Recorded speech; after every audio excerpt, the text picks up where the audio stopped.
In conclusion to this video series, the final topic, which is the main underlying theme of this video, is should countries liberalize their immigration policies? Countries with sparsely populated geographical regions automatically attract immigrants. An apt example would be the Immigration Enterprise Zone in the state of Iowa in USA. Today, immigration policies are defined in nature not just by governments formulating policies, but also by pull factors like cultural opportunities and availability of superior education. Example, the lack of popularity for science-based careers in America automatically has caused foreign students to fill the vacuum. The biggest impediment to countries liberalizing their immigration policies would be because of various terrorist organizations whose activities have caused skepticism in the Western world via immigrants who have been radicalized. This, unfortunately, has made nations wary of not just selectively taking in immigrants on the basis of religion, but also not allowing immigrants to enter at all due to national threats to the homeland security.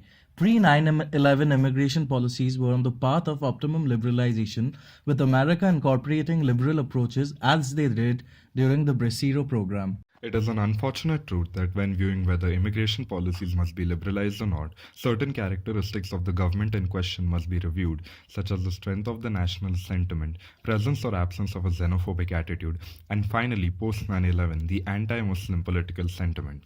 If even one of the previous three criteria defines a government, then one can say goodbye to liberal immigration policies. Some examples of political parties capable of preventing liberal immigration policies would be the UKIP, UK Independence Party in Great Britain, Golden Dawn in Greece, PEGIDA, that is Patriotic Europeans Against Islamicization of the West in Germany, and the National Front Party in France. It must be noted that the above parties are all right-wing parties tending towards populist traits where they are renowned for their Euroscepticism and welfare chauvinism, which is reserved for only the authentic white European. Their sentiments are definitely anti-immigration since they believe in nativism, neo-nationalism, anti-globalization, protectionism, and anti-Muslim behavior in general. The issue of liberalization policies should be regarded with the purview of receiving countries, which are mainly impacted by migration. Economies create the heart of the question the video poses. Economics is like a coin with two flip sides, which give a dual perspective. On a positive note, with the decline of fertility rates and population aging, rich countries need the young blood who come in through immigration. The immigrants provide workers who are flexible by nature and also highly skilled professionals in economic sectors where labor is immensely scarce. Immigrants help reduce inflation by lowering prices of domestically produced goods and services. They also contribute to entitlement programs such as Social Security.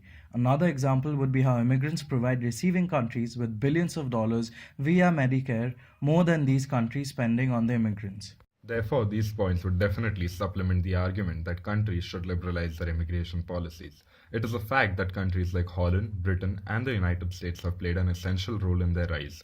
USA, for example, thanks to the young immigrants, has been renewed with enhanced economic growth, cultural vitality, and military power. The negative sides of the argument, however, are immigrants do depress the local wages since they accept job opportunities at a much cheaper rate than the natives of these countries, thereby forcing the native citizens to lower their wage demands or remain jobless. Secondly, immigrants can put immense pressure on health and education systems which are not meant to handle the demographics of a developing nation but to handle that of a developed country with a limited population that has already been pre-allocated resources as per population calculations. Thirdly, immigrants create a cultural gender gap that leads to animosity and hostility visible in the form of racial discrimination.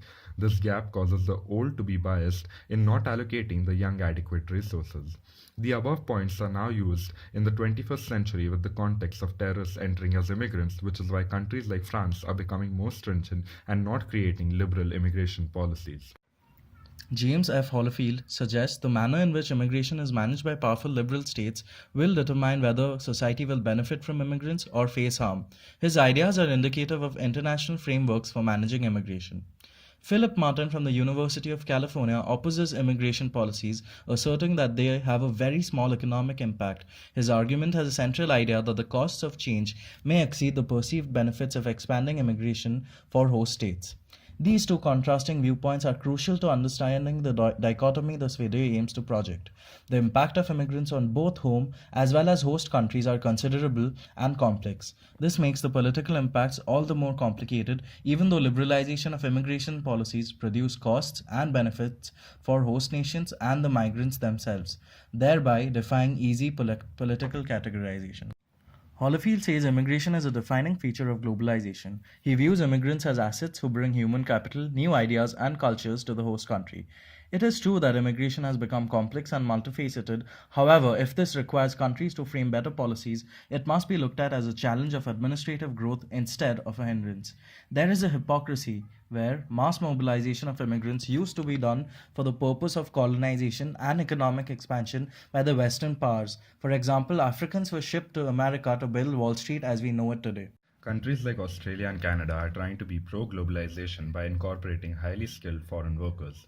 Justin Trudeau's stance on liberal immigration policies is definitely pro-immigration and works with James Holifield's perceptions. He strongly feels that by having liberal immigration policies, Canada will easily surpass USA when it comes to attracting business. Trudeau believes that the competitive advantage immigrants will provide is as powerful as free trade in today's global era. The Canadian Prime Minister has clearly said that his decision-making and leadership when it comes to immigration policies are a mere reflection of the Canadian people who have heavily influenced him.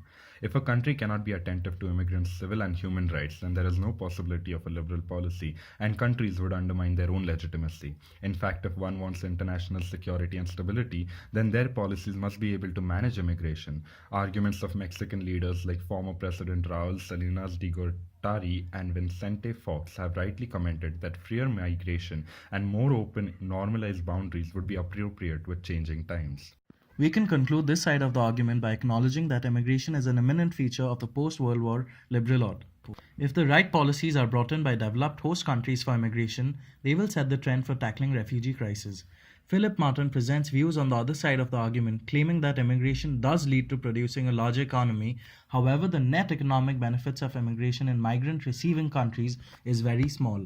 Martin concurs that many industrial countries are calling for sharp reduction on economic and social grounds since unskilled newcomers especially disadvantage the low-skilled native workers, thereby increasing the amount of negative environmental effects as well as threatening the pre-established norms with their own culture which they bring to the host countries. It must be noted that the current nature of immigration is not planned so as to reap socio-economic dividends as many would have us believe, but it is unplanned mass migration for economic purposes such as cheap labor and better markets. This has in fact directly led to skinhead attacks on immigrants since they are not welcome in host countries. With such hostilities present and a land boiling with ethnic, religious and communal embitterment, it would be a foolish proposition for countries to ignore their citizens' attitude and go ahead and liberalize their immigration policies and allow an even larger influx of people. This would only result in further conflicts. If immigration leads to economic prosperity of the host country, then this is contested by the fact that the research on the economic, social and political effects of immigration is not clear as guidelines for formulating liberal policies which are pro-immigration. Without knowing the gravity of such a big occurrence, it would be foolish to go on a hunch and allow even more immigrants. The openness of borders does not mean lesser poverty. If it is so, then all host nations would undergo the same effects of allowing immigrants, but the situation varies everywhere, country to country. To liberalize is a question each country must review individually instead of comparatively, since immigration is change, and while some may welcome a different perspective, many may not appreciate foreigners impacting their society and economy. The fact is that immigration will always remain a controversial topic in international relations, and liberalizing of policies is going to only be circumstantial.